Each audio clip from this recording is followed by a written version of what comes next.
The silence between Mark and me was louder than any argument we'd ever had. Sitting across from him at our kitchen table, the same one we picked out together at a flea market when we first moved in, I could barely meet his eyes. It wasn't supposed to be like this. 8 years of marriage, and here we were, drifting apart on an ocean of unsaid words and unshared moments. I filled the void with work, or so I told myself, burying the guilt under layers of spreadsheets and client meetings. Then came the team-building event that changed everything. Alex, with his easy smile and a passion for the outdoors, walked into my life, or rather, I into his. He was new to the company, and something about him felt like a breath of fresh air in my suffocating routine. We clicked over shared interests, hiking, photography, and a love for the kind of music that wasn't on everyone's playlists. It was innocent at first, or so I wanted to believe. Lunches with Alex became the highlights of my days, breaking the monotony of my job. He listened, really listened, to me in a way I hadn't realized I was missing. "You're incredible, Julia." "Mark's a lucky guy," he'd say, and I'd brush off the compliment with a smile, ignoring the flutter in my chest. Mark noticed the changes before I did. "You're home late again," he observed one evening, his voice devoid of accusation, yet it stung. "Work's been crazy," I lied, avoiding his gaze. My phone buzzed with a message from Alex, and I felt a thrill mixed with a pang of guilt. It was after one such late evening at work, under the pretense of finalizing a project, that Alex and I crossed a line we couldn't uncross. The first kiss was a spark that ignited a fire, consuming all reason and caution. "We shouldn't have done that," I whispered, even as I leaned in for another kiss. The lies began to pile up. Dinners turned into late nights, and, stuck at work, became my go-to excuse. Mark's discovery of a hotel receipt in my purse should have been the wake-up call. Instead, it was a silent acknowledgement of the chasm between us. He didn't confront me, and I didn't confess. The receipt lay there between us, a tangible proof of my betrayal, yet unspoken. The thrill of the secret had me spinning, losing grip on the life I thought I wanted. Sonia, my oldest friend, tried to anchor me back to reality over coffee one brisk morning. "Julia, this isn't you," she said, her voice laced with concern. "You're playing with fire." But her words, meant to douse the flames, only fueled my rebellion. I was too far gone, chasing the rush that came with every stolen moment with Alex. Our audacity peaked when I concocted a plan for a weekend getaway, masked as a work conference. The lie tasted bitter on my tongue, but the anticipation of uninterrupted time with Alex sweetened the deceit. I left under the guise of professional obligation, ignoring the nagging guilt in the pit of my stomach. The universe, it seems, conspired to unravel my web of lies when Mark, in a rare gesture of spontaneity, decided to surprise me at the conference. His call, filled with confusion and hurt, was a cold splash of reality. "Julia, they have no record of you," he said, his voice a mixture of disbelief and suspicion. Panic clouded me, but I feigned ignorance, promising to sort it out, knowing well there was nothing to sort. The gravity of my actions hit me then. I knew I had to end things with Alex, to salvage what remained of my conscience. Yet, when faced with the decision, my resolve crumbled. Alex, with his persuasive charm, convinced me we could navigate the storm together. His words, a lifeline thrown into the turbulent sea of my guilt, tethered me to him once more. Unbeknownst to me, Mark's trust had eroded to the point of no return. The GPS tracker he installed in my car confirmed his worst fears. The digital breadcrumbs left no room for the benefit of the doubt, painting a vivid picture of my betrayal. The intensity of my affair with Alex escalated, our reckless abandon manifesting in more nights away from home, each one a hammer to the foundation of my marriage with Mark. Meanwhile, Mark, armed with a private investigator, collected the evidence of my duplicity, photos, messages, a narrative of infidelity that no denial could refute. Guilt, a relentless shadow, finally caught up with me. In a desperate attempt to mend the fractures, I planned a romantic dinner for Mark, hoping to rekindle a spark I feared was extinguished. The evening was set, the table dressed in reconciliation and remorse, waiting for a guest who had every right not to show. The night was supposed to be a turning point, a chance to the frayed edges of my marriage with Mark. The table was set, candles flickering with hope, when my phone vibrated with a message from Alex. "Need to see you tonight." Urgent, it read, and in that moment, the fragile resolve I had built crumbled. I texted Mark, fabricating a sudden work crisis, feeling the lies settle heavy in my chest. The disappointment in his one-word reply, "Okay," was palpable, a silent echo of the chasm I had widened between us. The confrontation with Mark was inevitable. When I returned home, the remnants of the untouched dinner greeted me, a stark symbol of my betrayal. Mark was waiting, his face a mask of hurt and anger, holding screenshots of messages, photos, and evidence gathered over weeks. The air was thick with tension as accusations flew, my confessions spilling out in a desperate plea for understanding. "It's over with Alex," I insisted, but the words sounded hollow, even to my ears. Mark's decision to leave was swift. With a duffel bag in hand and a resolve I had never seen in him, he stepped out of the door of our home, of our life together, leaving me to grapple with the magnitude of my actions. The silence of the house was a stark reminder of the solitude I had engineered through my choices. In the days that followed, I attempted to bridge the gap I had created, reaching out to Mark with apologies, promises, and pleas for a chance to explain. But my efforts were met with silence. Mark, once my confidant and partner, had become a stranger, his refusal to see or speak to me a clear message of the irreparable damage I had caused. Alex's departure from my life was the final blow in a series of losses. "This has gotten too complicated," he said, his voice void of the warmth I had grown accustomed to. Our affair, once an escape, had become a source of isolation, leaving me stranded in the aftermath of my decisions. Desperate for any form of connection to Mark, I reached out, only to find my calls unanswered, my messages unread. The digital world we once shared had been locked away from me, his phone number changed, my presence erased from his social media. The reality of my solitude was complete, a stark contrast to the life filled with shared moments and companionship I had taken for granted. The moment the divorce papers landed on my desk at work, it felt like the world had come to a standstill. There, amidst the buzz of office life, my personal failures were laid bare for all to see. "Julia Turner?" the courier had asked, his presence drawing the curious eyes of my coworkers. The envelope he handed me was heavy, not just with paper but with the finality of Mark's decision. Infidelity cited in black and white, the word echoed through my mind, a label now publicly attached to my name. The divorce proceedings that followed were a blur of legal jargon and cold negotiations. Mark, armed with undeniable evidence of my affair, was unyielding. The settlement skewed heavily in his favor, but I signed the papers. Fighting for material possessions felt trivial when I had already lost what truly mattered. My signature, once shared with love on cards and letters to Mark, now sealed the end of our marriage. The fallout from my personal life seeped into my professional one. Whispers turned into rumors, and rumors into an uncomfortable truth that everyone seemed to know but no one mentioned.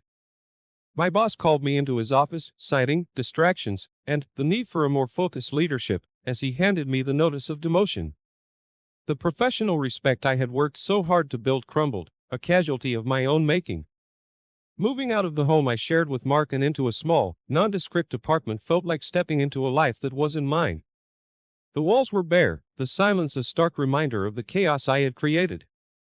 I unpacked boxes of belongings that felt foreign, remnants of a past life that now seemed like a distant dream. In a moment of desperation, I wrote Mark a letter. Words poured out, apologies, explanations, and pleas for forgiveness. I spoke of regret and the profound sorrow that had taken residence in my heart. But the letter went unanswered, a silent testament to the bridge I had burned beyond repair. Mark had moved on, advice from his lawyer and friends guiding him away from the wreckage of our marriage. I heard through the grapevine of his efforts to rebuild, a task he undertook without a backward glance. The finality of his silence was a lesson in the consequences of my actions, a message received loud and clear. The reality of his new life hit me at a mutual friend's wedding. There he was, looking genuinely happy, with someone new by his side. The sight of them together, so content, was a punch to the gut, a visceral reminder of what I had lost. The happiness I had once taken for granted in Mark's eyes was now shared with another, and I was but a spectator to his newfound joy. The day Alex announced he was leaving the company felt like the final thread of my old life snapping. There I was, standing in the break room, coffee in hand, as he shared his news of a new job in another city. The room filled with congratulations and well wishes, a stark contrast to the isolation that settled around me. I forced a smile, murmuring a generic, happy for you, while my stomach churned with the realization that I was truly alone in the aftermath of our affair. Counseling sessions became my refuge, the one place where I could unpack the guilt and remorse that had taken residence within me. You need to forgive yourself, Julia, my therapist would say, her voice a beacon of hope in the darkness I had created. Yet, forgiveness felt like a foreign concept, an unreachable shore as I navigated the stormy seas of my own making. The blow came unexpectedly one evening as I scrolled through social media, a picture of Mark and his new partner, smiling, with an engagement ring prominently displayed. The caption, "She said yes," was a punch to the gut, a vivid reminder of the life I had forfeited. I stared at the screen, the happiness radiating from the photo a stark contrast to the loneliness enveloping me. It was the push I needed to make a change. Decision made, I handed in my resignation, the prospect of starting anew in a different city the only glimmer of hope on my horizon. My last day at the office was a sobering affair, marked by awkward goodbyes and the tangible distance of colleagues who once were friends. Their coldness was a silent judgment, a reminder of the social repercussions of my actions. Packing up my life felt like an archaeological dig through the ruins of my past. Each item I decided to sell or give away, a picture frame, a collection of books, souvenirs from trips taken with Mark, was a step towards letting go, an attempt to lighten the load of my guilt. The night before my departure, I found myself outside the house Mark and I once shared. Parked across the street, I took it in one last time, the memories flooding back. This house, once a symbol of our shared dreams and plans for the future, now stood as a monument to my mistakes. The ache in my heart was sharp as I reflected on everything that had transpired, the choices that led me here, to this moment of farewell. The moment I stepped into my new role in a different city, it felt like taking a breath after being underwater for too long. The job, though not as prestigious or well-paying as my previous position, offered something far more valuable, a chance at a fresh start. I found solace in the routine, the anonymity of being new, where my past didn't shadow every interaction. Seeking healing, I joined a therapy group, a band of strangers each carrying their own stories of regret and recovery. It was here, amidst their shared vulnerabilities, that I found a semblance of peace, a community where my confessions were met with nods of understanding rather than judgment. The idea of dating again felt like stepping onto a battlefield unarmed. My first few attempts were clumsy, marred by the ghosts of my past. Dates would ask, "Why did your last relationship end?" And my answers, vague and evasive, would hang between us, an insurmountable wall. Trust, I learned, was not easily given nor received.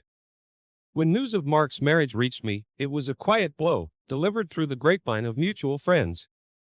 They said it was a small, intimate ceremony, full of happiness, a happiness I once thought would be shared with me. The news anchored me to a profound sadness, a reminder of the life I had forfeited.